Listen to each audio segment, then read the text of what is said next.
केबे केबे गोटे निर्वाचन मंडली पूरा राजनीतिर चित्र बदली दिए। आज आमे सेमिति गोटे जागा कथा कहिबा ओडिशार सोर। एइटा खाली गोटा आसनर कहानी नुहे, एइटा होची आजिर राजनीतिर एक ज्वलंत उदाहरण, जोंठी प्रतिटी भोटर मूल्य केते ताहा स्पष्ट होई जाए। तेबे चालंतु एहार गभीरकु जाई बुझिबा। आसंतु प्रथमे देखिबा सोरर परिचय कण। एहा ओडिशार बालेश्वर जिल्लारे थिबा गोटिए उपकूलवर्ती अंचल। ए माटी मुख्यतः चासी आउ साधारण परिश्रमी लोकंकर। आउ गोटे बड़ कथा हैला, एइटा गोटे अनुसूचित जाति माने एससी पाई संरक्षित आसन। एथिपाई एठाकार राजनैतिक हिसाब निकास टिके जटिल। एठाकार माटी पानी आउ पवन भितरे लोकंकर आशा आउ स्वप्न सबु मिसी रहिछि। आमर एही विश्लेषणर रास्ता खूब सीधा। प्रथमे आमे देखिबा केमिति गोटे सूक्ष्म भोट व्यवधानरे फैसला हैला, तापरे संख्या भितरे लुचिथिबा कहानी को खोजिबा। एहापरे प्रतिद्वंदिता केमिति थिला, जनतांक प्रकृत समस्या कण, आउ शेषरे एक भल शासन पाई कण करा जाय पारे से विषय आलोचना करिबा। तेबे आसंतु सीधा 2024 निर्वाचन कथाकू भाबी देखंतु। सेदिनर माहौल चारिआडे उत्तेजना, गोटिए परे गोटिए भोट गणना चली थाए आउ लड़ाई आहुरी कोड़ाउ थाए। फलाफल एते पाखापाखी थिला जे शेष मुहूर्त जाए केही किछि कहि पार नथिले। तबे प्रश्न उठुछि, एते सूक्ष्म व्यवधान हेला केमिति? प्रथमे देखंतु बिजु जनता दलर भोट प्रतिशत एक दृढ़ संख्या। एहाकू देखिले लागुछि एक सहज विजय, किंतु कहानी एतिकिरे सरिनी। आउ एबे देखंतु भारतीय जनता पार्टीर भोट प्रतिशत देखिले तो पार्थक्य केते कम। एबे पूरा चित्रटा स्पष्ट होई जाउछि। लड़ाई केते कड़ा थिला ताहा एई दुईटी संख्या ही कहि दउछि।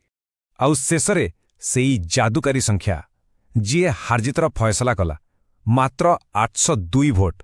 भाबंतु तो जेउठी 2 लक्षरु अधिक लोक भोट देउछंती सेठी जितिबार मार्जिन हेउछि एतिकी। एथिरो गोटिए कथा स्पष्ट, आजिर राजनीति रे प्रतिटी भोट मूल्यवान। किंतु ए जो कड़ा टक्कर हेला सेटा कोन हठात गोटे दिन रे हेगला ना? बिल्कुल नुहे। एहा पछरे एक लंबा धारा लुचि रहिछि। गत 10 वर्षर ट्रेंड को न देखिले आमे 2024 रो ए फलाफल को ठीक रे बुझी पारिबानी, कारण संख्या केबे मिछ कहेनी।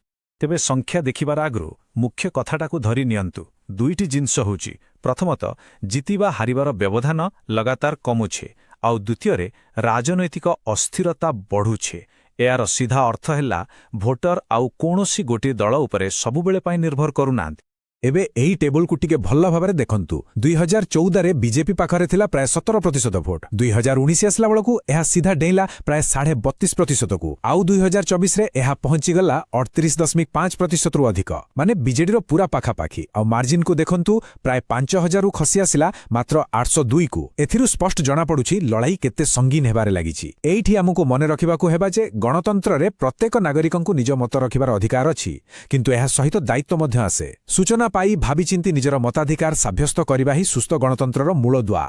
संख्या तो आमे देखिले, एबे प्रश्न हेउछि एमिति हेला काहेकि? कारण ए लड़ाई केवल 2 प्रार्थींक भितरे नथिला, एहा थिला दुईटी अलगा अलगा सिस्टम, दुईटी अलगा अलगा रणनीति भितरे टक्कर। आसंतु एहार विश्लेषण करिबा। एही तुलना को देखंतु। गोटे पटे बीजेडी जहार सबुठु बड़ शक्ति होउछि तार गाँ गहली रे थिबा पुराना कैडर नेटवर्क, जेमती गोटे गच्छर चेर माटी भितर को जाई थाए। किंतु दुर्बलता कौन? डिजिटल दुनिया रे तिके पछरे आ नुआ सी चेहरार अभाव। आपटे बीजेपी ता पाखरे अछि एक शक्तिशाली केंद्रीय संगठनिक मेसिन, किंतु ता पई विपद हेउछि बेले बेले जातीय प्रसंग एते बड़ होई जाए जे स्थानीय समस्या लुचि जाए। तेणु एहा थिला चेर बनाम मेसिन रो लड़ाई। दल नेता आउ रणनीति एसबु तो गुटे पटे, किंतु सबुठु गुरुत्वपूर्ण किए? साधारण जनता जी भोट देउछि। तेबे सेमाने कौन चाहुछंती? केउ समस्या सेमानंकु सबुठु बेसी बाधुछि? चलंतु एबे सही कथा बुझिबा। तेबे सीधा प्रश्न हेउछि, सहरर साधारण लोकंक पई सबुठु बड़ 5टी मुंडबिंधार कारण कौन? कारण जेपर्यंत जणे नेता लोकंक दुखकु निजर करि पारिनी से पर्यंत सेमानंकर विश्वास जितिबा असंभव। आ उत्तर आपणक सामनारे देखंतु। खराब रास्ता आ गमनागमनर असुविधा, डाक्तरखानार अभाव, जोथिपाई टिके किछि हेले लोकंकु बालेश्वर सहर को दौड़िबाकू पड़ुछि। युवापीढ़ींक हातेरे काम नाही, जीविका पाई संघर्ष करिबाकू पड़ुछि। स्कूलर अवस्था भी सेते भल नुहे। आ पीवा पानी ओ परिमल एबे भी गोटे बड़ चिंतार विषय। एसबु खाली लिस्ट नुहे, ଏଗୁଡ଼ିକ ହେଉଛି ଲୋକଙ୍କର ପ୍ରତିଦିନର ସଂଘର୍ଷ। ଠିକ୍ ଅଛି, ସମସ୍ୟା ତ ଆମେ ଜାଣିଗଲେ, କିନ୍ତୁ କେବଳ ସମସ୍ୟା ଗଣିଲେ ତ କାମ ହେବନି। ସମାଧାନ କ'ଣ? ତେବେ ଆମ ବିଶ୍ଳେଷଣର ଶେଷ ଭାଗକୁ ଆସିବା। ଏଠି ଆମେ ଏକ 90 ଦିନିଆ ପ୍ଲାନ୍ ବିଷୟରେ କଥା ହେବା। ଏଇଟା କେବଳ ନିର୍ବାଚନ ଜିତିବା ପାଇଁ ନୁହେଁ, ବରଂ ଲୋକଙ୍କର ହଜିଯାଇଥିବା ବିଶ୍ୱାସକୁ ଫେରେଇ ଆଣିବା ପାଇଁ। ସବୁଠୁ ପ୍ରଥମ ଆଉ ଜରୁରୀ କାମ ହେଲା ସଠିକ୍ ପ୍ରାର୍ଥୀ ବାଛିବା। ପ୍ରାର୍ଥୀ କେମିତି ହେବା ଦରକାର?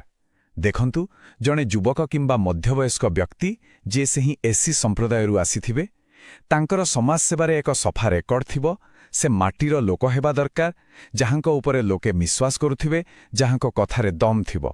ସେ ଲୋକଙ୍କ ଦୁଃଖ ସୁଖରେ ସାମିଲ ହେଉଥିବା ଜଣେ ନିଜର ଲୋକ ହେବା ଦରକାର। ଆଉ ଏହା ହେଉଛି 90 ଦିନର ପ୍ଲାନ୍। ଦେଖନ୍ତୁ କେମିତି ପର୍ଯ୍ୟାୟକ୍ରମେ କାମ କରିବାକୁ ହେବ। ନିର୍ବାଚନର 90 ଦିନ ଆଗରୁ ଲୋକଙ୍କ କଥା ଶୁଣିବାକୁ ଗାଁ ଗାଁ ବୁଲିବା। 60 ଦିନ ଆଗରୁ ଲୋକଙ୍କ ପ୍ରକୃତ ସମସ୍ୟାକୁ ନେଇ ଛୋଟ ଛୋଟ କ୍ୟାମ୍ପେନ୍ କରିବା। 30 ଦିନ ଆଗରୁ ବଡ଼ ଜନସଭା, ଆଉ ଶେଷ 15 ଦିନ ଘର ଘର ବୁଲି ଲୋକଙ୍କୁ ଭେଟିବା, ଆଉ ନିର୍ବାଚନ ଦିନ ସମସ୍ତଙ୍କୁ ଭୋଟ ଦେବା ପାଇଁ ପ୍ରେରିତ କରିବା। ଏଇଟା ଗୋଟେ ସିଷ୍ଟମେଟିକ୍ ପ୍ରକ୍ରିୟା, ଶୁଣିବାରୁ ଆରମ୍ଭ ହୋଇ କାମରେ ସରିବ। ଆଉ ଆଜିକାଲିର ଦୁନିଆରେ ଆଧୁନିକ ଟେକ୍ନୋଲୋଜିକୁ ଛାଡ଼ି ଆଗକୁ ବଢ଼ି ହେବନି।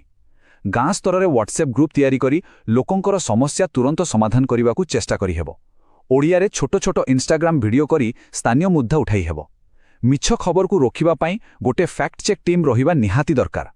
ଏହିଟି ଗୋଟେ କଥା ମନେ ରଖିବା ଜରୁରୀ, ଲୋକଙ୍କ ସହ ଯୋଗାଯୋଗ ବେଳେ ସେମାନଙ୍କ ବ୍ୟକ୍ତିଗତ ତଥ୍ୟର ସୁରକ୍ଷା ଓ ସମ୍ମାନ କରିବା ଆମର ଦାୟିତ୍ୱ। ଭାରତର ଡିପିଡିପି ଆଇନ ଅନୁସାରେ କାହାର ବି ସୂଚନା ବ୍ୟବହାର କରିବା ପୂର୍ବରୁ ତାଙ୍କର ଅନୁମତି ନେବା ଅତ୍ୟନ୍ତ ଗୁରୁତ୍ୱପୂର୍ଣ୍ଣ। ତେବେ ଶେଷରେ ଗୋଟେ କଥା ସ୍ପଷ୍ଟ, ଆଜିର ରାଜନୀତିରେ କୌଣସି ବି ଆସନ ସୁରକ୍ଷିତ ନୁହେଁ। ଯେଉଁ ନେତା ଭାବନ୍ତି ଯେ ଲୋକେ ତାଙ୍କୁ ହିଁ ଭୋଟ ଦେବେ, ସେମାନେ ସବୁଠୁ ବଡ଼ ଭୁଲ କରନ୍ତି। କାରଣ ଅହଙ୍କାର ରାଜନୀତିରେ ବେଶୀ ଦିନ ତିଷ୍ଠେନି। ଭବିଷ୍ୟତ କେବଳ ସେହି ନେତାଙ୍କର ଯିଏ ଲୋକଙ୍କ କଥା ଶୁଣିବେ ଆଉ ନମ୍ର ହୋଇ ସେମାନଙ୍କର ସେବା କରିବେ। ସୋରର ଏହି କାହାଣୀ କେବଳ ସୋର ପାଇଁ ନୁହେଁ, ପୁରା ଦେଶ ପାଇଁ ଏକ ଶିକ୍ଷା।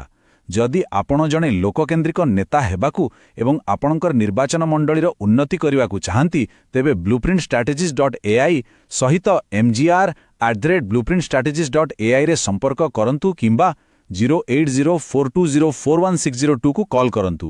ରାଜନୀତିର ଊର୍ଦ୍ଧ୍ୱରେ ଉଦ୍ଦେଶ୍ୟ।